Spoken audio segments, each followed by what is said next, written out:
Hello दोस्तों।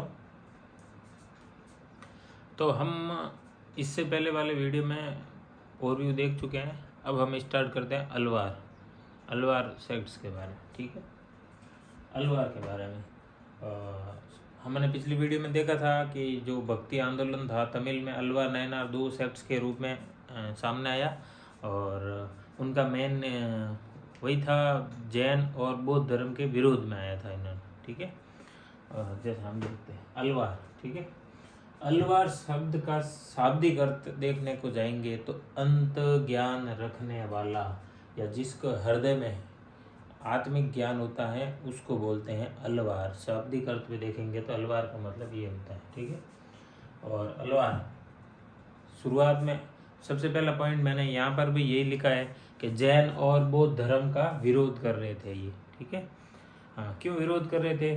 तो वही है, ब्राह्मणवादी लोग थे जो भी सनातन धर्म से रिलेटेड हिंदू धर्म को वापस उसमें सुधार करके जैन और जो बौद्ध धर्म थे उसकी उससे प्रभावित होने वाले लोगों को उससे दूर करना चाहते थे। ठीक है, इसलिए आगे भगवान विष्णु और उनके अवतार भगवान कृष्ण, अलवार भगवान विष्णु की पूजा करते थे। भगवान विष्णु की पूजा और उनके अवतार कृष्ण भगवान की भी पूजा करते थे। ठीक है, अर्थात अलवारों को वैष्णव धर्म के प्रवर्तक भी कहा जाएगा। ठीक है, और संख्या की बात करेंगे तो अलवार संख्या में 12 थे। 11 इनमें पुरुष थे और एक थी महिला का नाम हम पिछले वीडियो में बता चुके हैं। अगर आपको याद आ रहा है तो टाइप करें, और आगे वैसे लिखा हुआ है इधर भी। ठीक है, अंडाल, जो एकमात्र महिला थी उनका नाम था अंडाल। ठीक है, अंडाल एकमात्र महिला, कितने अलवारों में एकमात्र महिला संत हुई, उनका नाम था अंडाल। और अंडाल को दक्षिण भारत की मीरा कहा जाता है। अब यहाँ पे अपन सोचेंगे भी मीरा क्यों कहा जाता है। जैसे मीरा राजस्थान में मीराबाई हुई थी, भक्ति आंदोलन में हम मीराबाई को भी पढ़ेंगे। तो राजस्थान में मीराबाई हुई थी। मीराबाई ने भगवान कृष्ण को अपने पति माना और उनकी पति के रूप में पूजा की, पति के रूप में उनकी उपासना की। उसी प्रकार यहाँ पर भी अंडाल ने, मतलब अलवारों में जो एक महिला हुई अंडाल। ठीक है, आगे अपन देखेंगे। अंडाल एक प्रसिद्ध संत है, उनकी बेटी ही थी। तो अंडाल ने भी क्या, भगवान विष्णु को अपने पति के रूप में पूजा की थी। अंडाल ने भगवान विष्णु की अपने पति के रूप में पूजा की थी, इसीलिए इनको भी क्या बोला जाता है कि ये दक्षिण भारत की मीरा है। ठीक है, आगे देखते हैं।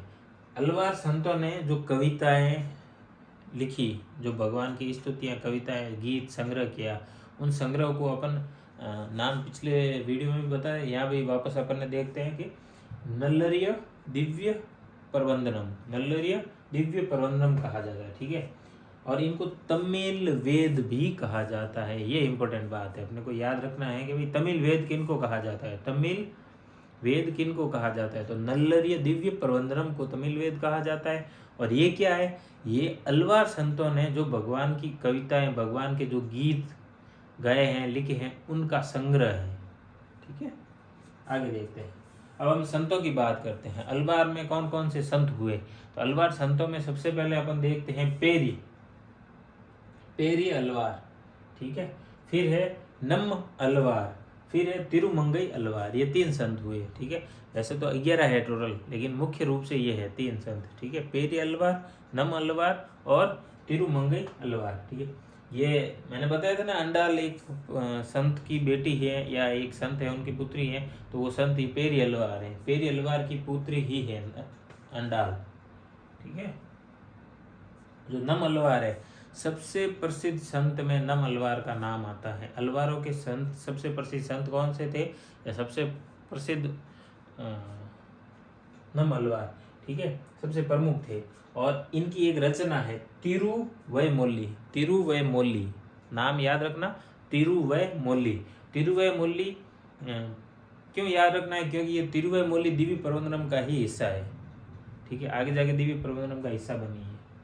ठीक है, और जैसे कि भक्ति आंदोलन का हिस्सा था, तो भक्ति आंदोलन में क्या था कि भाई हिंदू धर्म में या ब्राह्मण धर्म में सुधार करना। तो सुधार किस टाइप से होंगे भाई? जो कुरीत या कुप्रथा है उनको हटाओ, यही सुधार है। कुरीत क्या कुप्रथा क्या थी? तो जाति व्यवस्था, लिंग भेद, ठीक है, मुख्य रूप से ये इनका विरोध कर रहे थे। वे जाति व्यवस्था और लिंग भेद को खत्म करना है, इनका ये उद्देश्य था। तो आज के वीडियो में बस इतना ही फ्रेंड्स। अलवार संतों के बारे में हमने जो मैं मतलब जुटा सकता था जानकारी जुटा के मैंने आपके सामने प्रस्तुत किया। Thank you.